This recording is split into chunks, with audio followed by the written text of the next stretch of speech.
Hello everyone, welcome back to my channel. কী করছো তোমরা সবাইকে জানাই গুড মর্নিং। আর এখন দেখতেই পাচ্ছ মাঠের মাঝখান দিয়ে চলে যাচ্ছি।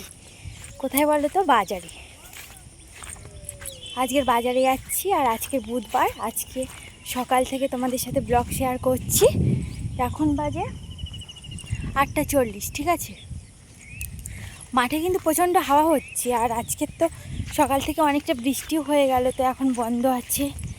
তো আজকে চলো চিকেন নিয়ে আসি, তারপর তোমাদের সাথে ব্লগটা কন্টিনিউ করব।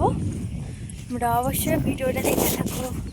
বন্ধুরা, বাড়ি ফিরেছি। এই দেখো বাড়িতে নিয়ে এসেছি মাংস। আর আমি আর মা মাংস খাই, বাবা একদমই খায় না বলতে গেলে। তো বাবার জন্য তো 1-2 পিস আলুটাই বাবা এখন বেশি খায়। মাংস মানে প্রচণ্ড শরীরের পক্ষে আনহাইজিনিক করে দেয়, ওর জন্য আমি আর মা খাবো আর আমার মেয়ে খাবো। 3 জনের প্রায় 600 গ্রাম মাংস নিয়ে এসেছি। আর মার তো খুবই অল্প অল্প মাত্রায় খায়। আর পোলট্রি মাংস আমরা এমনিতেই কম খাই। আর দেশি মুরগি হলে তো বলতেই ছিল না। পোলট্রিতে কী বলো তো, সবসময় ভ্যাকসিন করে, তো ওই জন্য আর কি টেনশানে খাই না, ভয়ে।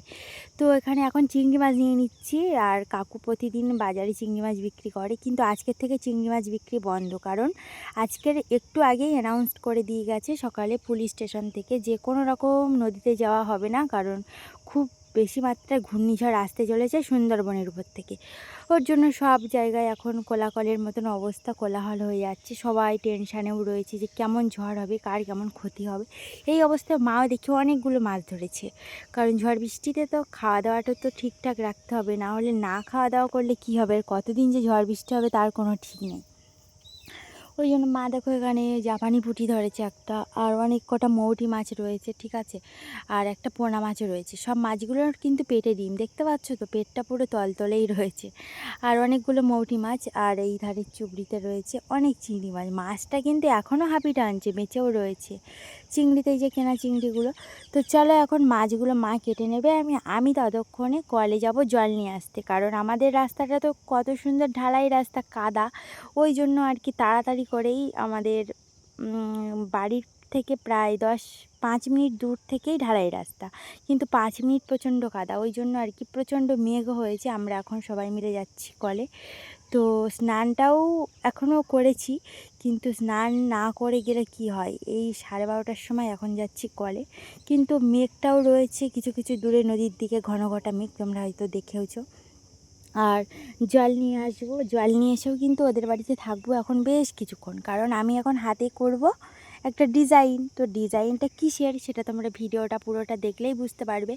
ভাইজি রয়েছে, আর আমি রয়েছি, সঙ্গে রয়েছে কলসি, সঙ্গে রয়েছে বোতল জল নিয়ে আসার। তো চলো তোমরা ব্লগটা পুরোটা কন্টিনিউ করো। আর তোমাদের দিকেও কি ঝড় বৃষ্টি আসছে কি না সেটাও কমেন্ট বক্সে জানিয়ে যেও বন্ধুরা। তো আমরা 3 জন মিলে সবাই গল্পগুজব করতে করতে আড্ডা দিতে দিতেই কলে যাচ্ছিলাম। আর আমরা যখন কলে যাই আমরা 3 জন মিলে সবসময় যাই। কিন্তু আরেকজন ভাইজি ছিল, বাট সে এখন চলে গেছে তামিলনাড়ু কাজে। তো ওর জন্য আর কি ওকে খুব মিস করি, জানো তো, ওকে ভীষণ পরিমাণে মিস করি। কারণ আমরা যখন যেতাম 4 জন একসাথেই জল নিয়ে আসতে যেতাম, আর তা বাদে আমরা 3-4 জন একসাথে ব্লগ করতাম। তো চলো এখন জলটা নিয়ে নিই, ব্লগটা তোমাদের কেমন লাগছে জানিও। আর ও এখন বোতলগুলো ভর্তি করে নিচ্ছে, আর আমাদের কলসিগুলো কিন্তু সব ভর্তি হয়ে গেছে। ওর জন্য কোনো দেরিও করছি না। অন্য দিন এসে যেমন অনেক রকম গল্প গুজব করি, যেমন সব বন্ধুরা এক জায়গায় হলে যেরকম হয় আর কি। তো দেখতে পাচ্ছ ওয়েদারটা পুরো থমথমে হয়ে রয়েছে। তারপর ও আমার হাতে মেহেন্দি ডিজাইন করে দিচ্ছিল। প্রথমে ফোন দেখে দেখেই করে দিচ্ছিল, ওই জন্য তোমাদের সাথে প্রথম দিকটা শেয়ার করতে পারিনি, লাস্ট মোমেন্টে তোমাদের সাথে শেয়ার করছি। আর ও কিন্তু ভালো ভালোই মেহেন্দি করে ডিজাইনগুলো। তো যাই হোক, ও যদি আমার ভিডিওটা দেখে থাকে তো ও তো দেখে বুঝতেই পারবে। তো যাই হোক, তোমাকে অনেক চুমু ভাইজি, তুমি আমার সবসময় সাথে থেকো, আমার সব বিপদ আপদে। ও আমার সব কিছুতেই হেল্প করে কম বেশি হলেও। আর আমাদের দিকে না ঝড় বৃষ্টির এখনও পর্যন্ত কোনো সম্ভাবনা নেই। তো যাই হোক, তারপর বাড়ি এসেছি, এই দুপুরবেলা খাওয়া দাওয়া সেরে এখন কয়েকটা জাম খাবো। ভালো ভালো জামগুলো বেছেও নিয়েছি। আর এই জামগুলো কিন্তু কাকিমা আমাকে দিয়ে গেছে, আমার নিজেরই কাকিমা। আমার কাকিমা বেশ অনেক দিন বাদে এসেছিলো আমাদের বাড়িতে। আর কাকিমাদের বাড়িতে জাম গাছ রয়েছে, তো ওদের বাড়িতে কেউ খায় না, ওর জন্য বড় বড় জামগুলো সব পেরে আর আমাদের দিয়ে গেছে, জানো তো, 1 ক্যারি ব্যাপার। তো এক কেরি ব্যাপার জাম কে কে খাবে জানি না, তো আমি আমার মতো করেই সব বেছে নিচ্ছি। তবে দু একটা নষ্ট জামও রয়েছে, সেগুলো বাদই দেবো। আর জাম মানেই তো জানো একটুখানি বেশি পেকে গেলেই নষ্ট হয়ে যায়। জামটা খাওয়া কিন্তু শরীরের পক্ষে ভীষণ ভীষণ পরিমাণে ভালো, কারণ এটা প্রচুর পরিমাণে আয়রনের ঘাটতি কমায়।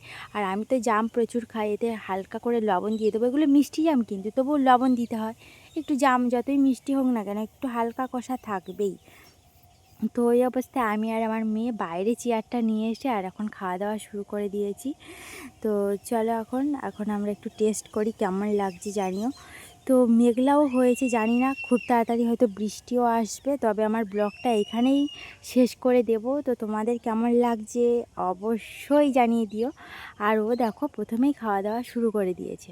আর ও কিন্তু জাম ভালোবাসে, কিন্তু যেগুলো কষা জাম ও একদমই সেগুলো পছন্দ করে না। তো চলো এখন হেভি টেস্ট লেগেছে।